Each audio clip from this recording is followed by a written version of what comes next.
Two Jack Bros. Two Jack Bros. Welcome back to Two Jack Bros. And if it is your first time, thank you. Welcome to you as well. And thank you for giving us a shot. I am Sidney. I am sitting next to world champion Ansley. Hello. And today our guest is none other than the Shane O'Connor. Hey, everybody. What is up? Just chilling, another lovely Sunday.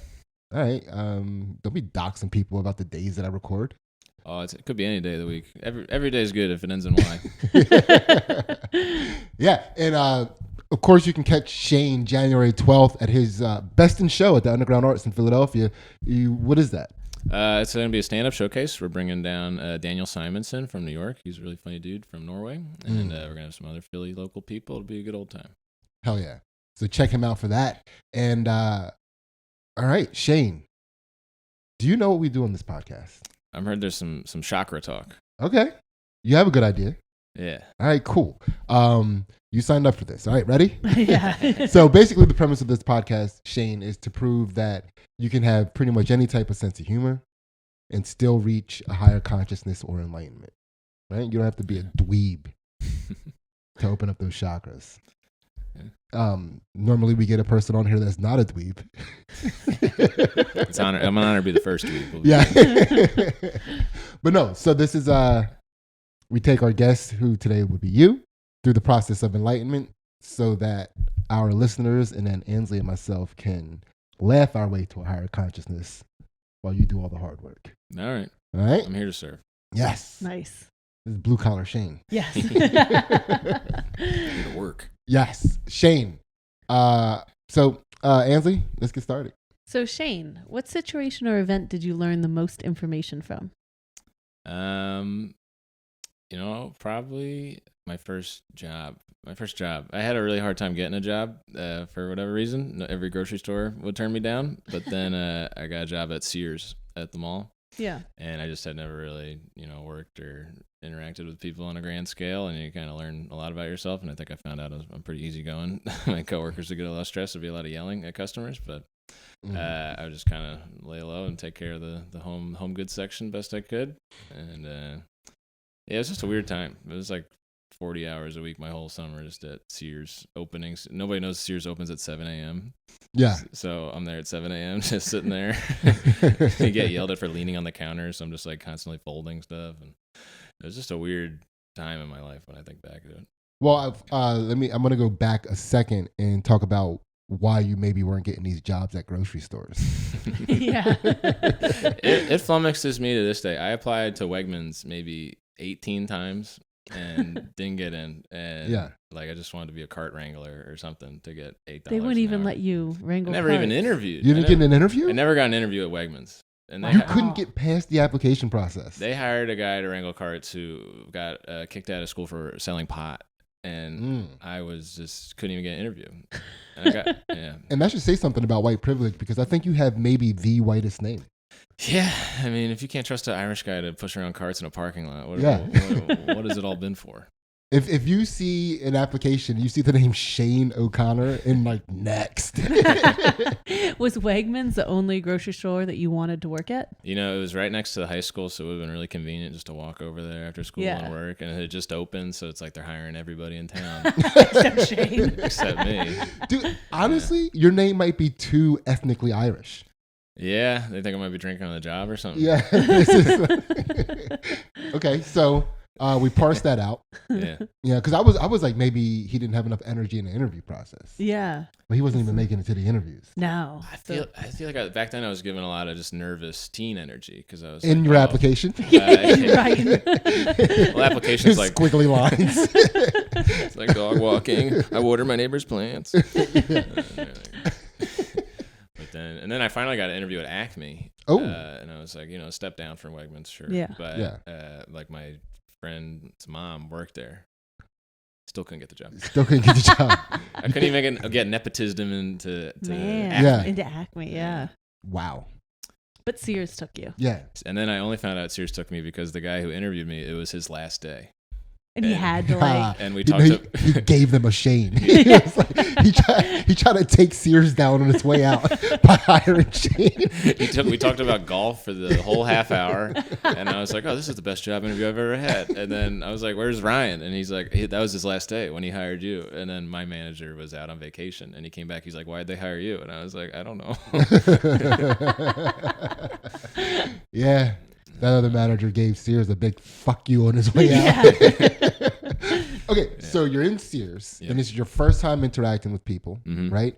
You're getting there at 7:00 in the morning, and you say like people don't even know Sears is open, but that's not true because old people know that Sears is open in the morning. Yeah, and they walk around with their little newspaper clippings and coupons, and they demand things.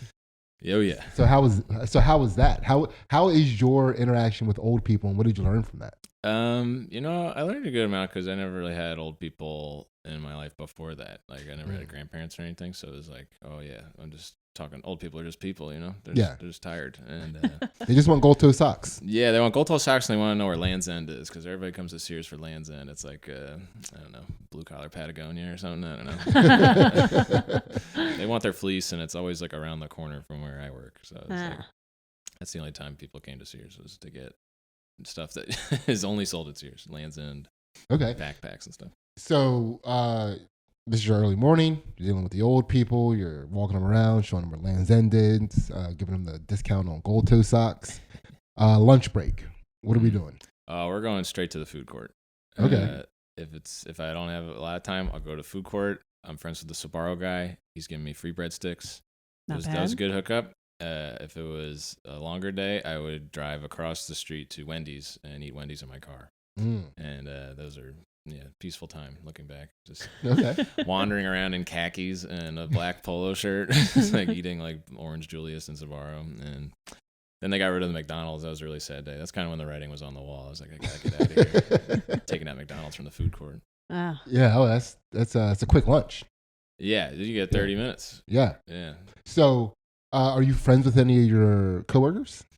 Kinda. I was the only white cashier for a long time. I was. You were working at I am sick of all these white people at this job, Sears?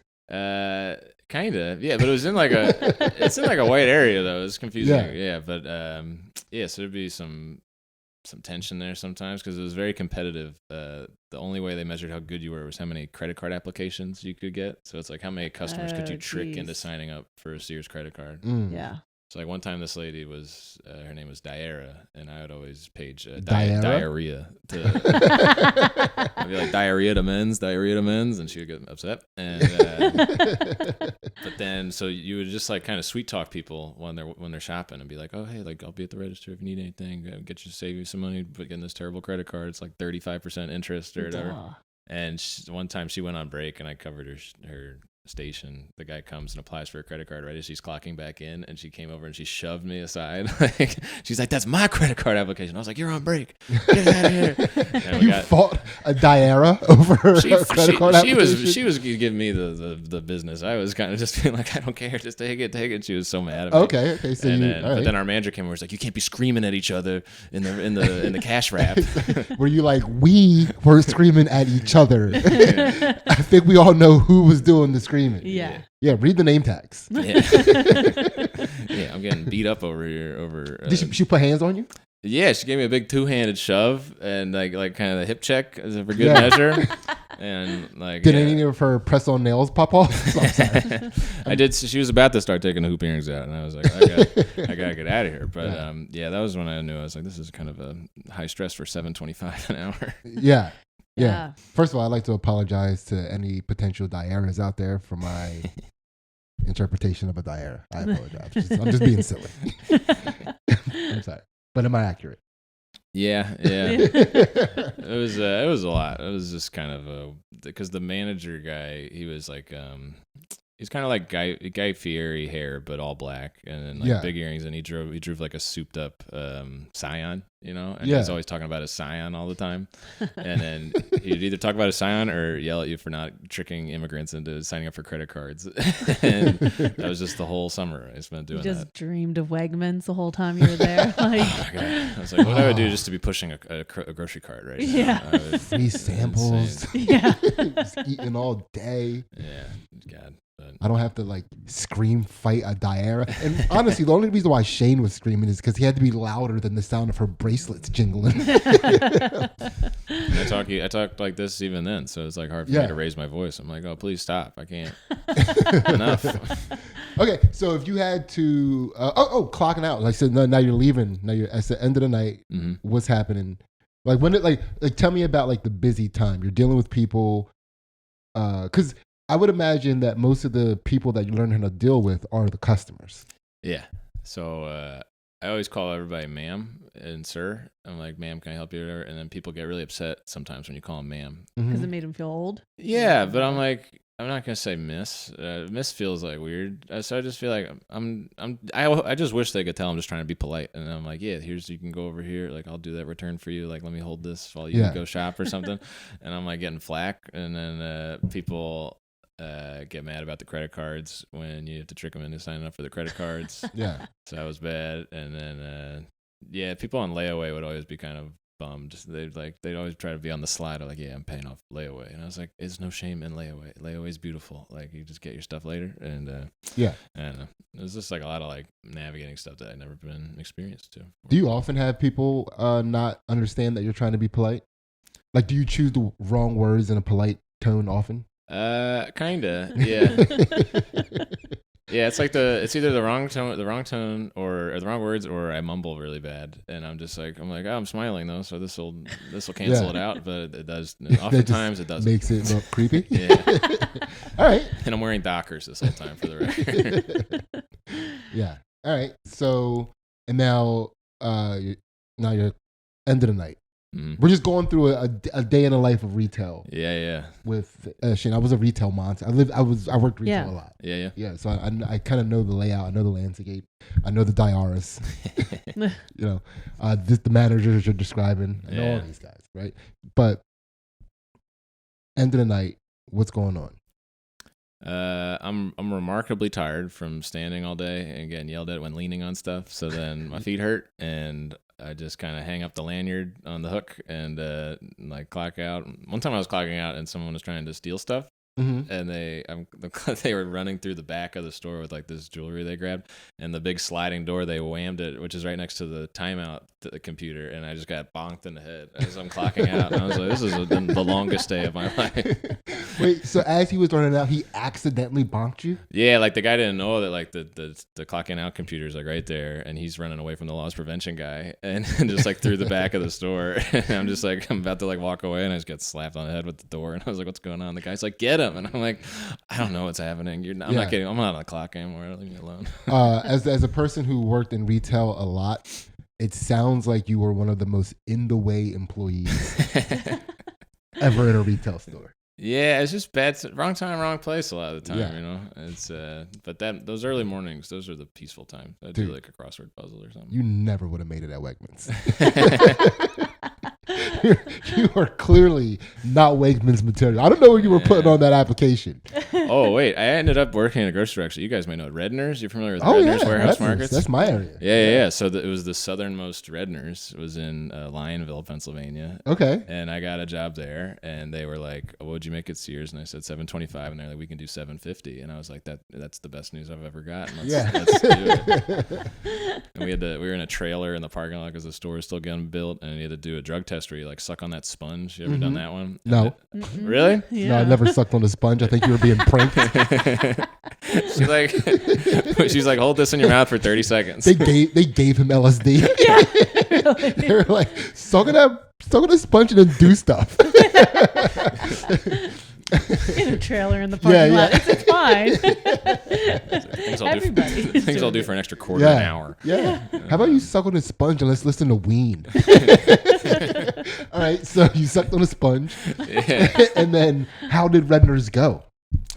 Pretty good, except I'm bad at counting money, so I would often get yelled at and go on cash control. Dude, I was going to ask him about his drawers. Yeah. Because he didn't mention his drawers once. Because you have to open up, you have to count your drawer, make sure there's $150 in it. Yeah. And sometimes some stores, when you go on break, you have to monitor your drawer and then monitor it when you come back from break. And then at the end of the night, you have to count your drawer out, take $150, put it back in a drawer, and then put the profits in another thing. He didn't mention that once.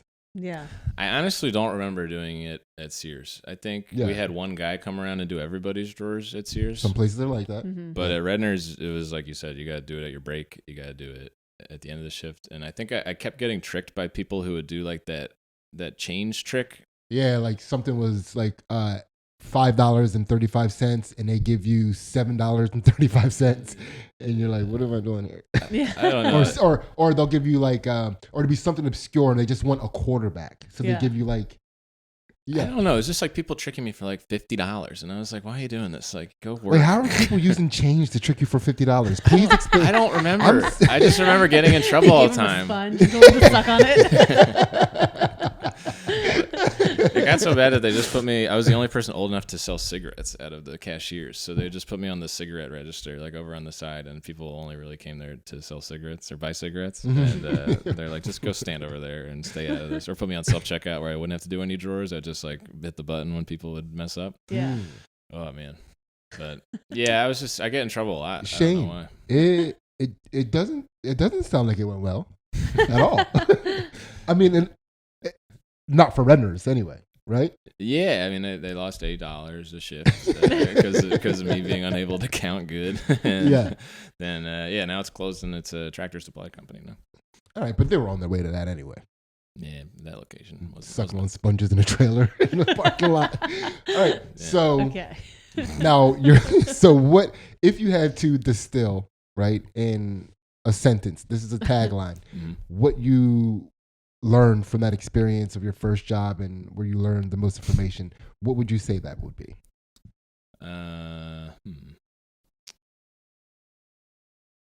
I think you gotta be prepared to kind of eat shit to make something successful. I think, like, not that Sears was. Are you successful. talking to Sears right now? Yeah.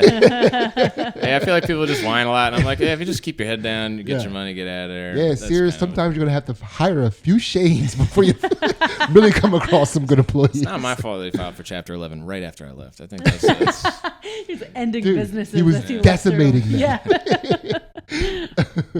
He is an albatross for chain businesses. yeah, I'm like the mole.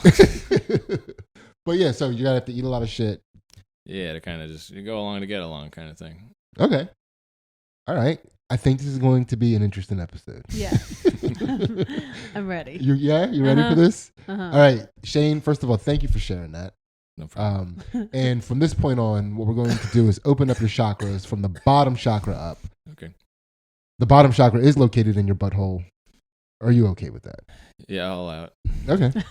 That's consent. Yeah. All right. Yeah. Ace, let's get it. You got a sponge. All right. Shane, how did you learn to overcome fear?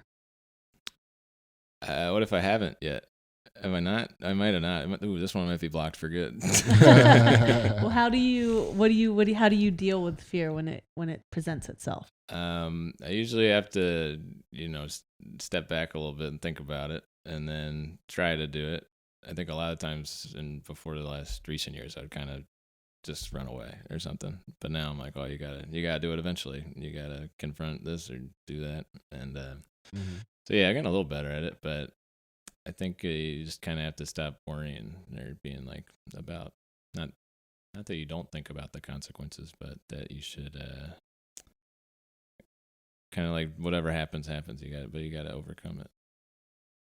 That sounded a little bullshitty. I don't know. Yeah. Yeah, but it's like you're talking through this as you're thinking about it. So we get that. Everybody gets that. So do you have another question?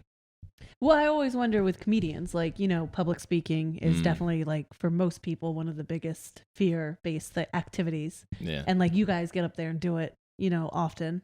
So is that is public speaking, become a comedian, was that a fear that you had to overcome? Yeah, definitely in front of people. I was super, like, on stage, I was really nervous for probably 2 years or so. I'm just, like, shaking a lot and forgetting words and babbling. But, yeah, now I think I've overcome it to a good enough degree that I'm not poop my pants on stage anymore or getting, like, really worried when I bomb really hard or something. Before, I used to just, like, bomb really hard, then go walk through the night for, like, hours until I felt better enough to go to bed. But yeah, public speaking, I think, is definitely something I've overcome. Now, I'm trying to ask this in a way that doesn't sound like sick burn. But how do you deal with potentially, if it ever happens, bombing now? Kind of just on to the next one kind of thing. It's like I try to take away what I can from it. Like I did a show for 6 people 2 weeks ago, and didn't go great. So I was like, hey, you know what? It's 2 of the 6 people were laughing some of the jokes, so it's okay. But if you get like a full crowd and you do what you think is going to go well and you eat it, that one hurts a little more. Yeah, it's like that's 60 people rejecting you on stuff that should have worked, kind of. But sometimes it's not your night. Okay. And so, can you remember a time in your life, and it doesn't have anything to do with, it doesn't have to have anything to do with comedy, of course, but any time from birth till now, can you remember a time in your life when you were the most scared? I'm really scared of heights, so that's happened a lot. Even recently, I was rock climbing, and I'd done the bouldering, which is not super high, but then I was doing the one where you're on the rope and the wall gets really high. And I was like, this is terrible. This is the worst thing I've ever done. And I looked down and I was like, oh, this is like a movie. You can't look down. Yeah. And I was kind of like frozen on there. And then the only option is either to climb back down or you like let yourself go and the auto rope will like take you down. But that's terrifying also because you just have to literally like let go off the wall and like fall. Yeah. And trust the machine. Yeah. Trust in a machine. I can't do that. And it's like, it was like a really rough day. I was like, oh, I didn't think I was that afraid of heights anymore as an adult, but I'm still a little baby boy inside him. Yeah. How high? How high? It was probably about 30 feet, I guess. You were at 30 feet when you were like, oh. Yeah, when the PP started trickling down the leg, it was about 30 feet. Okay. Yeah. So where do you think your threshold for height is? Like, how high can we comfortably get you and still have fun? Maybe like 12 feet. All right. Yeah. That's not bad. Yeah. I don't think we really party much over 10. No, you really shouldn't. Yeah. You got to be safe above that height. Yeah. 10 feet's where you dunk, and that's the highest I go. Yeah. I think that's basically our party limit. Yeah, yeah. All right. So, what about how do you deal with confrontation? Like how fearful was that Diara fight? That was bad. Yeah, I didn't really start confronting people till recently. Now I'm like, this has to happen, or else it's gonna be just this weird underlying feeling with people unless you clear the air kind of thing. But yeah, with Diara, I was just like, okay, I'm gonna go hide in the corner, and then hopefully we won't have another shift together for 2 or 3 days, and everything will cool down. But yeah, back then it was just like I don't want to confront anybody. Like do whatever you want. I'll just be over here nodding. Well, how do you confront people now? Like, what's your method? Just try to like first you got to realize how you feel, and then try to figure out the best way to like communicate that. So if it's like a text message, or be like, hey, can we talk about this tomorrow or something? Just try to make sure you know what you want to say before you go confronting, instead of just being like, I'm mad, I gotta go yell at this person or something. Have you found that when you have confronted people that things have turned out maybe even better than you thought it was going to be? Or has anybody like blown up? Yeah, I think it's gone either way. Like it'll be like, oh, thanks for saying that. I'm happy you said that. And some people are like, I can't believe you said that. And I was like, well, yeah, I thought it's like I can't not say it though. It'll just eat away at me or you or both of us. So, I'm talking about ladies now. Yeah, probably. Yeah, that's a okay. For the most part, it's probably 3 out of 5 confrontations are with some lady over something. But there's some dude confrontations in there, sure. All right, well, a lot of them act like ladies. So, but let's just. I think that's good for fear, Chakra. Yeah. That's good. We got a lot out of that. Mm-hmm. Shane hasn't necessarily overcome fear, but nobody really ever does. It's what do you do to overcome fear when it occurs? Is kind of what the question is, and we found out that Shane needs to take a moment. Walk the city streets. Walk the city streets. Yeah. Yeah. That's pretty sick. Yeah. What soundtrack is playing in your head when you're walking, or do you listen to actual music? I tried putting on music and then nothing felt right, so now it's just like it has to be silent, or it'll be like some real punk rock loud stuff where I'm like, can't just the think, music of the city. Yeah. I used to just bomb at Raven and then walk back to Drexel for like every Thursday for a couple months, and it would just be like bombing and then just angrily walking for an hour and a half. It's like just walking in circles until I'm like cooled down enough to go to bed. All right. All right. Well, we'll call that a fear chakra unlocked. Yes. Ace, keep it moving. All right. So Shane, this is your pelvis chakra. Mhm. So it's a little segment we like to call My Bad. So it's an opportunity for you to apologize to a person, place, or thing in order to set your karma back to neutral. My bad. Whoa, we just got done doing Shane's Patreon episode, which is 2 Jack Bros After Dark, and it was so much fun. Shane's shadow self is definitely something you want to get yourself into. Shane, did you have a good time? Almost too good of a time, I'd say. I agree. We reached the legal limits of fun on the Patreon, so definitely come check it out. Also, remember that $1 gets you all of our exclusive content on our Patreon, which not only includes the counter to the podcast you're watching right now, which is 2 Jack Bros After Dark, where we reach the legal limits of fun, but we also do fight commentary and analysis on Ansley's jiu-jitsu matches. And we're going to have one coming out a couple days after these 2 episodes come out. So Nice. be ready. Mm-hmm. Don't get ready. Stay ready. Anyway, we're going to get back to this episode and find out who or what Shane has to apologize to. There's this guy at work I used to shit talk a lot about, and I think it may have impinged his professional reputation, but because of it's fun to shit talk at work. The most in the way employee I think I've ever heard on this show, right? I mean, because there's been some dude. You got to understand, you are competing with some in the way motherfuckers right now, and I think you are top of the heap. But okay, so you were talking shit.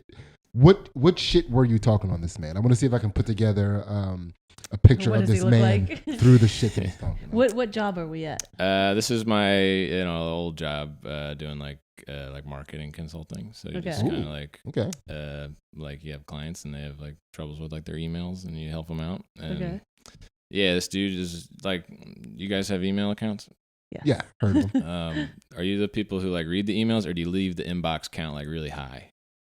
My inbox count is very high. Can both things be true? Yeah, I'll read them and keep them. You read them and keep them. Okay, so he would do this thing where he would never open them, but then he would always say, I didn't get that email, but you can see him CC'd on all these emails, and Yeah. I'm like, you got to read the emails, Yeah. because then you come in these meetings and you make us all look dumb. And he's Yeah. like, oh, nobody at this company reads their emails. I was like, nah, just this one dude. Yeah. And then I would get in like the Oh, like the you'd have to IM. be with like We'd all be in work like a meeting together. Like Yeah. you try to pull this. Or somebody would ask a question, like maybe specifically to him, and he wouldn't know, or maybe he's asking questions that he should know the answer to. Yeah. You know, in the Like he's like more senior than I am, but I am doing like his job and my job because he forgets Oh, he's an everything. He ass. forgets to read emails and stuff. Yeah. Oh, And- I don't think he forgets to read emails. Yeah. Nobody likes reading emails. And he Yeah. figured out a way to not. But like white collar work is literally just reading emails, and it's like you're getting paid an extravagant amount of money, I'm sure, and just read the friggin' emails, dude. Because I don't want to have these awkward meetings and then have to shit talk via IM to like our coworkers who are also in the meeting, being like, "Why is this mother never read his emails? God damn it!" Like all this Well, it stuff. sounds like he had it coming. Like you weren't shit talking him. You were pointing out that he was being an ass. Yeah, but it's like we're all on one team, so you gotta Yeah. like be a team player. But I was like, man, I'm tired of doing all the work. Yeah. And so now I left the company and he's still there, and people are like, yo, he sucks even worse now. And I was like, yeah, I was doing a lot of his work, but I feel bad because he was trying as best he could. Do Probably. you think he was? Yeah. Yeah, I don't know. 'Cause it doesn't sound like you think he was. Yet you just said he was. Yeah, I give people the benefit of the doubt. I'm like, yeah, But it doesn't sound like you do. I take it back. 2 things can't be true anymore. Well, it kind of goes back to this year's thing where it's like just grin and bear it. Like you don't want to do this stuff either, but you gotta get through Yeah. it. Especially now you're in more of a team setting than Sears. Like it's like, hey, like we need like all 5 of us to do this work, or the whole project's gonna go down the tubes. And it's like, so it's just like a lot of shit talk, and I'm like, I feel a little bad about it. But you said you think you affected his professional career. Like he's still there. He's still Yeah, getting by. But he's like, according to some of my friends who are still there, like he's like getting performance reviews in the toilet and just like getting yelled at by like the higher ups and stuff. And I'm like, yeah, I guess I was both shielding him from it and also like eroding away the foundation of his stuff. But Well, I haven't seen you have an example of not decimating a business that you were in so far, so that tracks. yeah, trying to think. This even goes back to like when I would walk dogs in the neighborhood. I'd like, Oh God, please don't, don't. The people that listen to this love dogs, dude. No, it's just the dogs would be pooping in the house, and I got really good at cleaning up dog poop because I just like I wouldn't walk them frequently. I'd walk them like every like 3 hours, and some dogs like they gotta go out more or something, and then they just poop in the house. And I'd be like, all right, I gotta pick this up real quick, get rid of the evidence. But when I'm with the dog, we're hanging out for like an hour. Oh, okay. I get that. Yeah. You're just like bringing down property value. Yeah. Well, like I had my own stain removal clean bottle I'd bring, and just like there's no trace, leave no trace. People never know. You're like, what? It's like a go bag, but what do you call it when you know you're going to be a slacker worker? So you have a fucking utility belt to deal with your. What is that called? Is there a word for that? Is that a nibbling? Yeah. That's what a nibbling should be. Yeah. All right. So, okay. So your apology goes out to this guy for. It sounds like it sounds like what the apology should be for, which is. It doesn't seem like the apology wasn't for this. It seems that you're trying to kind of slide it under the radar, but your apology should be for enabling this man. Yeah. Yeah. Two sides of the coin there. Yeah. I mean, that should be. I mean, I think that was the more that was the thing that had a more negative impact on his life. Like the talking shit. Yeah. I think was pointing out the obvious, but the enabling him was creating an atmosphere to talk shit. Yeah. I think the kind of being like it's okay, get him next meeting kind of thing. All the time just adds up. Get him next meeting. Oh man. All right. Was he? Wait. So now I need to know what he looks like. Cause Was he like a pudgy white guy that wore polos and khakis and tucked his polo in and had like kind of spiky hair, and he was kind of loud about his water cooler talking? What about his coffee situation? Is he coming in with like a Dunkin' Donuts cup or like a cup that is his coffee cup that he uses all the time? Maybe like a Dunkin' Donuts like reusable. You know how you can get like those cups like. Like your Wawa or your Dunkin' Donuts that you bring each time and get your free coffee or something. That's the brand loyalty. Yeah. You're 4 for 4. Holy shit! That was really spot on. That was crazy. Yeah, he was a loud water cooler talker. Had the spiky hair, a little fleshy, and the giant Dunkin' cup. Nice. Hell yeah! Wow. Got him. Yeah, we play a game called "Would he look like a lot?" You're getting pretty good at well it. practiced. Yeah. And I've worked at a lot of like office construction jobs that have a lot of that dude's there. He's all over there. Never reads emails. No. He screen shared his inbox once and it said like 2,000, and I was like, come on, man, that's gotta be stress. That's stressing me out. Yeah, that's war and peace right there. Yeah, I've got a system. Like my emails are all. There's a lot unread, but like I read them. But they're all partitioned it's off. Yes. The whole system. I have a whole system of unread emails. All right. So again, thank you for sharing that. My bad to Shane's employee, former coworker, former boss, actually. Mm-hmm. Or Shane's. My bad. Sorry, Shane enabled you to be a shitty worker. Yeah. And now he's not there anymore to enable you, and you have to kind of be accountable for your actions. Sorry. My bad. All right. Ace, keep it moving. All right, Shane, we're at the gut chakra now. So how do you move past disappointment either in yourself or in loved ones? Yeah, I think it goes back to giving people the benefit of the doubt a lot. It's like, they probably didn't mean it, you hope, but sometimes they do, and then you feel bummed, and it dwells forever. But I think disappointment's a feeling I usually try to avoid a lot, but now it happens more and more, especially when you have the confrontations type things we talked about earlier. It definitely leads to some kind of like finite result that usually somebody's going to be disappointed. That's true, because if you don't confront people, you're like, oh, well, they probably didn't really mean it. Like you can like excuse a lot of stuff in your head, but when you have that like conversation with them and they're like, no, I did it, and you're like, oh fuck, now I'm really like, you are that person. Yeah. Now, when you have those confrontations and you end up with, because like before you were having those confrontations, you could be at 100% clip of, oh well, they didn't mean it. right? And then you can like move on at 100% rate with that person amicably. But once you start actually confronting people, now you're dealing with a win-loss percentage. Yeah, pretty much. I think it was like I would tell people stuff I've let slide, and they'd be like, "How did you do that? Like, have some self-respect for yourself or something." And then I'm like, "Yeah, just it's like it's not water under the bridge kind of thing." But then looking back, I'm like, "Oh yeah, that was crazy that I just kept that going." Yeah. But on one side, it's also like they're doing the like dirty deeds. It's like they're. Like it's their mess, and you're just like, yeah, it was to me, but it's not personal. Like there's one way to look at things and be like, well, you can also look at this angle too. If we're looking at things from different angles, what about all the times that you put your friends in a position to have to scream in your face to have some self-respect? That's a tough position as a friend. Yeah. Well, I would do a good job of just keeping it to myself until years had passed, and then I would tell them, and then be like, "Damn, man, like you should have done something different." And I was like, "Yeah, but it's okay. It was years ago now. I'm not still thinking about it." So now it's like because of the way you presented it. Now they're too brokenhearted to scream at you. They're just like, "Oh, damn, Shane, man, this was ruining me at the time, but now it's just a throwaway anecdote that we're having over drinks." Yeah, that's So you bottle it up and talk about it 5 years later. Yeah, I think that's what. I think I told my therapist that recently. He was like, "Yeah, you should talk about these when they happen," and I was like, "That's crazy."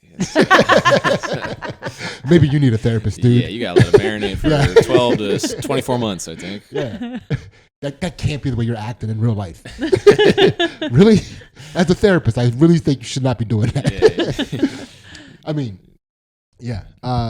Of course, I was you giving advice to the therapist, and that right there. Just make sure that's clear.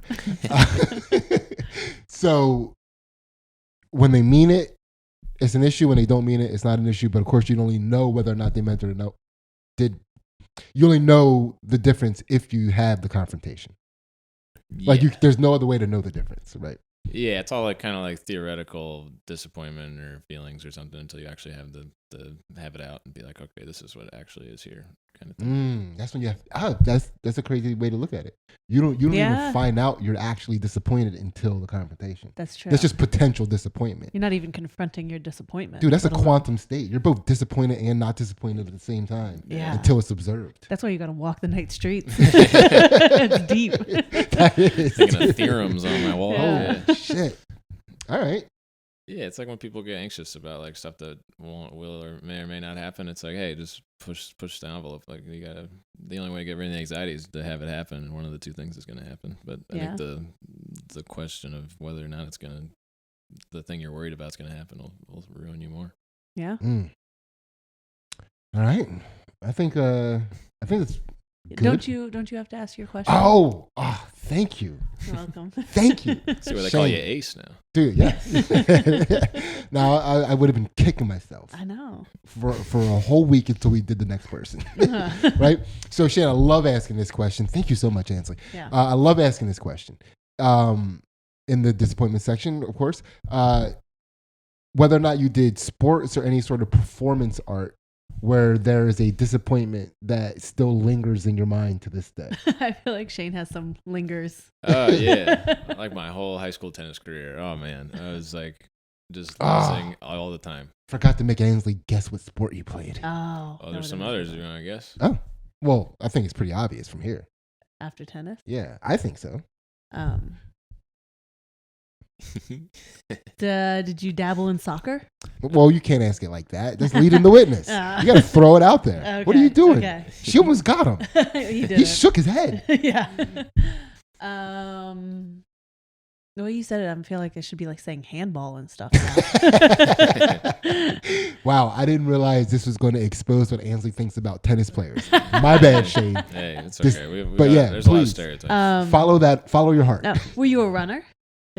No. You did it again. You're leading the witness. I would say you go. because of tennis. Typically tennis players don't do other sports. They just do tennis. Typically that is the case. But he's saying he did another sport. And typically if a tennis player does another sport because they don't like actually doing sports.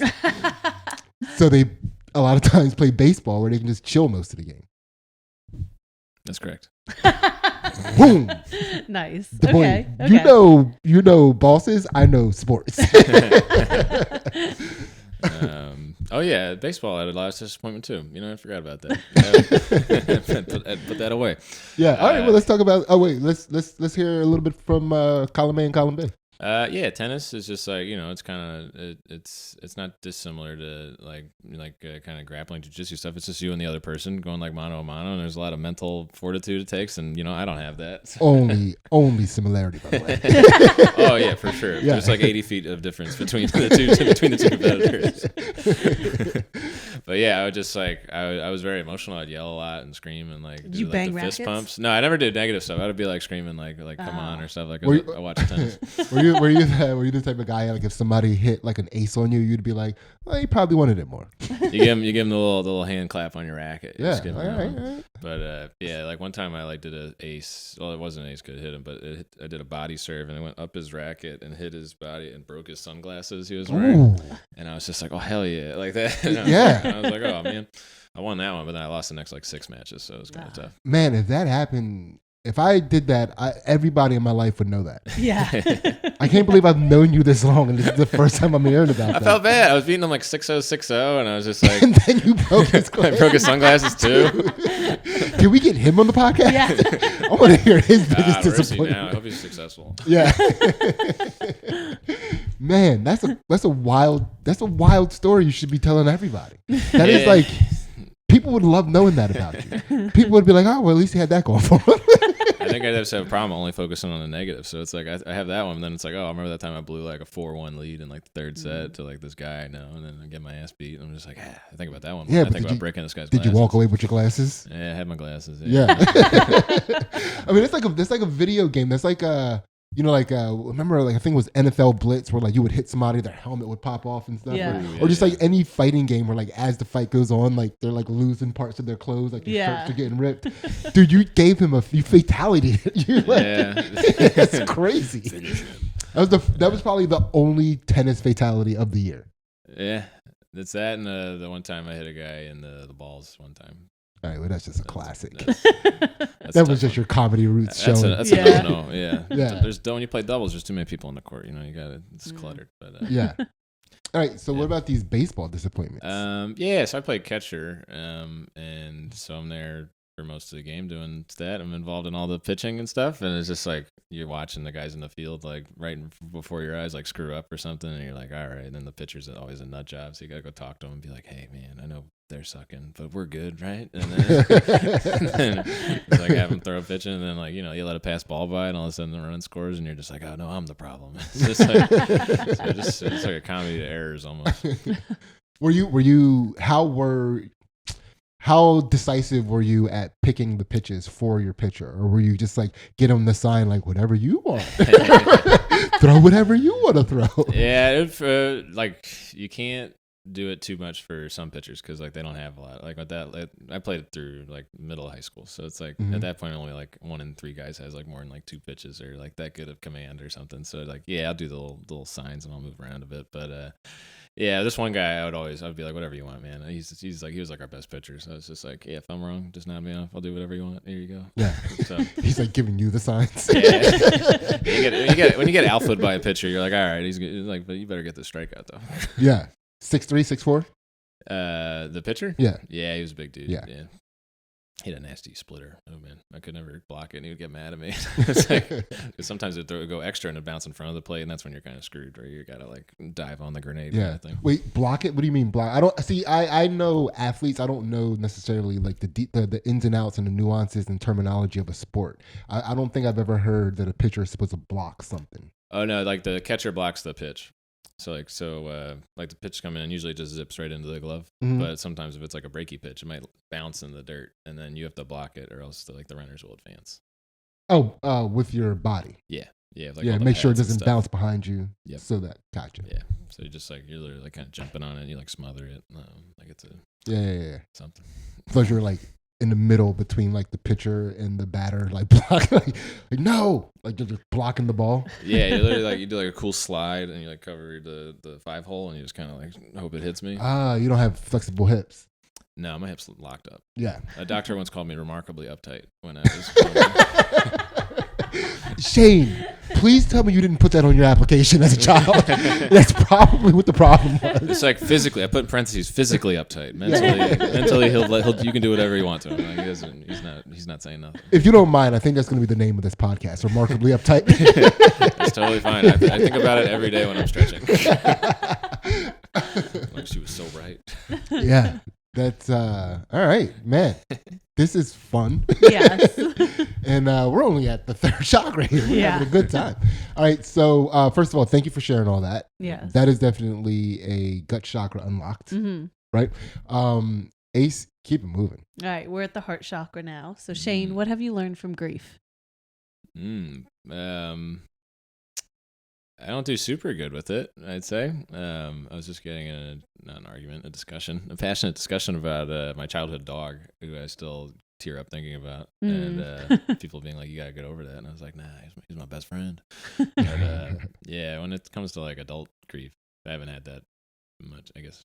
Like 3 or 4. I've only been to like 3 or 4 funerals or whatever, but I'm usually sitting there crying or something, and then everybody else is like old, and they're like, "We do this all the time. You have to stop crying." I'm like, "The death is sad. Like we're all just here. What are we doing?" But usually it'll spur me to do something more fun. I'll be like, life's short. Gotta get out there. So it's like that is a pro and a con. A funny, different perspective. When you're like a little kid is like, oh my God, death is so sad and rare and this is like crazy. And then old people are like, no, death is pretty fucking consistent. Yeah, yeah. It's like happening all the time. Yeah. You know? So, go ahead. I was going to say, was that advice coming from your dad? Is your dad not a big like? Well, you know, based on my name, we're really Irish. Everything's kind of bottled up. So it's like, hey, you know, like we've only seen each other cry a couple times, and then it's like, but I'm sure you know Italians are out there crying all the time or whatever they're doing. Yeah. And so yeah, it's really like we don't talk about it much, but it's more like in passing, like, oh, did you hear so and so died? I'm like, oh man, okay, and then like that'll be it. We won't talk about it ever again. Yeah. So I mean, so what do you feel like you took away from like what did you learn from rather not necessarily just the experience of you experiencing grief, but watching other people experience grief? I think you just gotta let it out, whatever you're feeling. I feel like I spent a lot of years just kind of being like, all right, gotta bury it down, put it back in, and then you. Hey now, easy there. I would never expect to hear that from somebody whose doctor told them they were remarkably uptight. You don't want to hear me angry, Sidney. All right? I don't want to hear anybody angry. To be perfectly honest with you, I'm not one of those people that look at somebody like you and say, I want to see what he's like angry. Like, I don't want to see what anybody's like angry. No, thank you. Yeah, it's just like, I think the last couple of years, it's like, hey, you should let it out or else you're going to explode. So, yeah. Got to do that. How old were you when your dog died? I was 20. 20? Yeah. But you had it since. How old is he now? Oh, he's like 25? I'm 29. 29. Yeah. All right. Maybe you should get over it. No, I'm just kidding. That's you're just still in the same decade. Yeah. Yeah, it was just very sudden. I got him when I was, second grade? First grade? Oh, well, that's dog lived a long life. Yeah, it's a record. We had him in grade school, and then he died when I was in college. Wow. Yeah. Maybe the people that are telling you need to get over it just never experienced love. It's true. Yeah. You can't beat the dog just like coming into your bed in the morning and then get up to go to school, and then he's just like following you out to the door, and then you come back from school and he's there at the door looking all excited, and then you sit on the couch and watch movies. It's great. Yeah. Yeah. Hey, what kind of dog? It was a Cavalier King Charles Spaniel. It's a very tiny little lap dog kind of dog. Nice. Okay. Yeah. We're a tiny dog people at my house.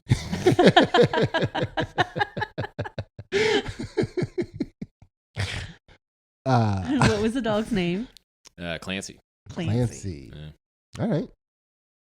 We sometimes dog sit for a tiny dog. Ooh. And I am not a tiny dog. Is it a yappy tiny dog? Because that's where I draw the line. Well, no, it can be yappy. It's only yappy when its owner first leaves. Okay. But other than that, I'm not gonna lie to you, not a yappy dog. Very sound wise, good. but it's just like it's always right under me. It's just like I can't deal with that. Like my dog will like go off and like do adventures and shit in the house. Yeah. You know, like I might not. You know, I see my dog. My dog is like, all right, I need some attention. Right. You know, but having a dog constantly under my foot, like, I can't do it. I do too many. Yeah. I do too much footwork and spin, like spontaneous footwork and spin moves and shit.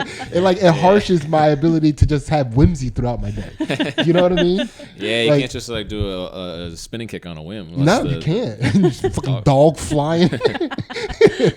Yeah. Small dogs really fuck up my whimsy, which seems like it wouldn't be the case because they seem whimsical in their appearance and stuff. But anyway, I digress. Shane, thank you for sharing. And opening up your heart chakra with us. That is an open heart chakra. Yeah. Right?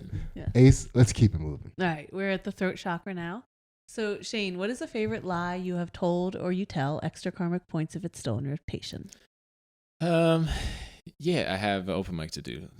That's what I tell people. I'm like, I'm going to go do an open mic. Or like, I got to go do a comedy thing. It's like the perfect excuse for anything. Yeah. And they're like, we know how seriously you take comedy. And I'm like, yeah, or I just want to sit on the couch and not hang out with anybody right now. I'll tell them I'll go to an open mic and no one's going to fact check you. No one's going to get the sign up list. Yeah, I'm trying to put together the profile, like the emotional profile of a person that hears, oh, I can't have an open mic tonight. And they're like, oh, okay. Oh, my bad. I'm sorry. It's people that aren't in comedy. You could say that to anybody who doesn't do comedy and they'd be like, oh, okay.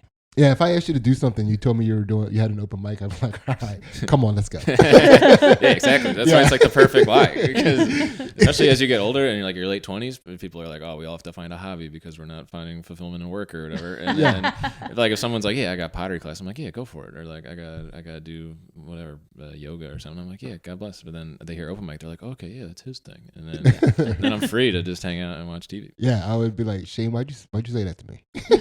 Why'd you mention an open mic to me? Let's go. Yeah, it's like I'm driving. All right, that's a good lie. Yeah. When was the last time you used it?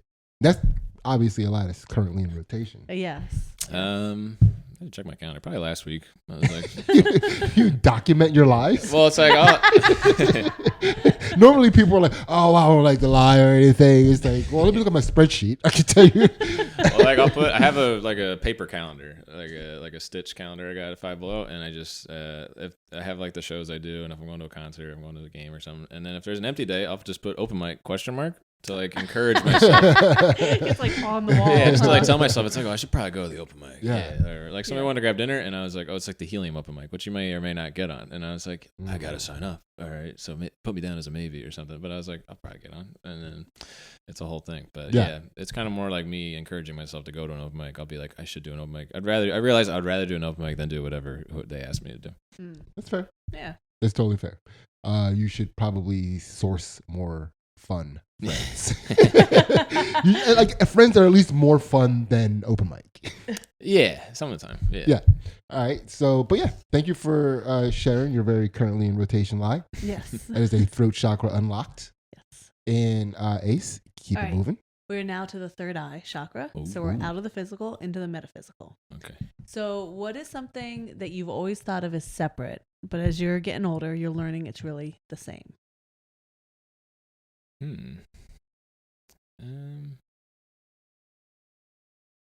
I guess it's kind of like your dreams. Does that make sense? Like your well, not yet, but you'll explain. Right? Like your long-term aspirations or things like you just they always feel like unreachable or something. But then if you just realize you can like put in the work and do X, Y, Z, they become like more real. So I think I've always had like these things, and I tell people, and they're like, "You could just go do that like next month." And I was like, "Oh, I didn't think of it. It's always this unreachable thing." But now I'm like, "Oh yeah, once you get older, it's like, oh yeah, you just do this and that, and all of a sudden you might cross something off the old to-do dream list." And you don't think this is maybe a sign of you setting your bars too low? I'm not saying this is the case, but I'm asking an honest question because like. When you're like, oh, I'll never be able to work at Wegmans. You know what I mean? It's like, you're spot on. Like I usually set the bar low because then you can't get disappointed that often. If you got so actually, so your dreams are just goals. Is what you're saying? So they're not separate at all. Yeah, a goal without a plan is just a dream, right? Yeah. Yeah, these are all goals. Yeah, goals sounds way more achievable than dreams. You're right. I gotta get my life together. This is a productive hour of my life. I tell you, I'm getting things together. I'm gonna download this episode and never delete it. Tell my therapist we're done. Yeah. I got 2 Japros now. I told you this is gonna be fun. Yeah. Shane is the man. Yeah. I love this guy.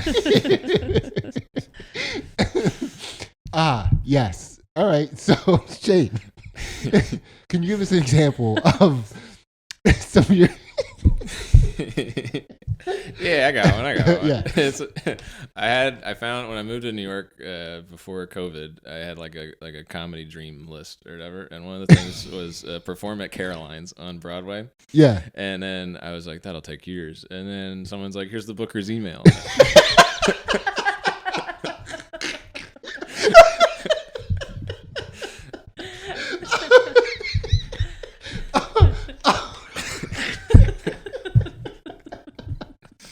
Oh my God.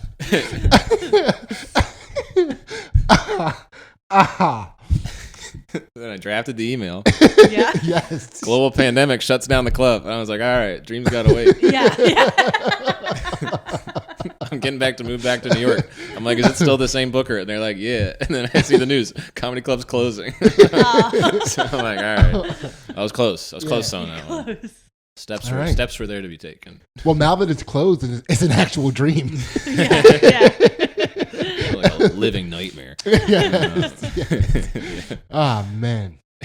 I think that was the funniest telling of getting an email I've ever heard in my life. That was wild. And a good time. Yeah, jeez. And a good time. So, dreams and goals. Actually, the same for Shane. And thank you for sharing that. Yeah. No Again, that is a third eye chakra unlocked. Yeah. Wow. Yes. Yeah. Yes. I did a lot of thinking after this. Yeah. Yes. Yeah. Well, actually, we still have a Patreon to go. We didn't even ask you. Do you have time to stick around for the Patreon? Yeah. Hell yeah. We might be able to fix some of those things on the Patreon. Thank God. All right. So, Ace, keep it moving. All right, we are to the crown chakra. Last question. It's a 2-parter. What is one thing you can't give up and why? And what would giving it up mean? I feel like I'm talking about comedy too much on this episode, but yeah, I think about comedy in that regard a lot. Where it's like, oh yeah, it's this dream/goal I've had, but if I stop doing it, I've met people who stopped and they're still pretty happy, or they reel back and they're still happy. Mm-hmm. So I'm like, oh, like comedy is both keeping me from happiness, but also it could be very happy. So it's like that's something I think about a lot. Okay. What would giving up comedy mean to you, or what do you think that would look like? Just me not going out as much. I think I used comedy a lot to kind of socialize myself because I usually I'm a big introvert who stays inside and reads books and stuff. But now I'm like, oh, I go to a show or I go to open mic or something, or I don't go to an open mic. So yeah, I think giving up that would be more, I'd spend a lot more time by myself probably, which may be not the best thing as you get older, but who knows? I could write the next great American novel, but who am I? Yeah. I mean, listen, I think you got it in you. I don't see it coming out. Yeah. Right? Unless you actually, I mean, McCusker wrote multiple books while doing comedy. Yeah. Shane. It's got to be more disciplined with my time. Yeah, write a fucking book, dude. Yeah. Yeah, you read enough. Too much. Yeah. Where, dude, and that's like, I think people who read a lot write the best books. Yeah. Like every now and then somebody will write a book and you read the book and I'm like, do you read books? Like I'll read I'll read people's like drafts or like first things and I'm just like, dude, I don't think you read. Yeah. You know what I mean? It's like, but anyway, thank you. Shane, that was it. How do you feel, buddy? Good. Yeah, I feel learned a lot about myself and about thanks for opening up all my chakras. Hell yeah. Nice. Yeah, thanks for opening your chakras for us. That was a lot of times people come here and try to like keep those chakras closed. Really? We get them open. You open them. Yeah. We didn't have to get them open today. Yeah, people think I never talk a lot, and I'm like, I'm an open book. This guy asks the right questions. Yeah. I know how to ask the right questions. Yeah. Yeah. Yeah. And what you guys are going to do now, of course, is come over to the Patreon. If you're not a patron already, only $1 gets you all of our exclusive content. Oh, there's the camera. Which not only includes the counter to this podcast, which we call Two Jack Bros After Dark, where we're going to open up Shane's shadow chakras, but we also do fight commentary and analysis on Ansley's jiu-jitsu matches. And we just did one. Yeah. It's recorded and it's being posted a couple days after this comes out. Nice. So, hell yeah. Other than that, thank you guys so much. We love you, and we are out. See ya. Two Jack Bros. Two Jack Bros.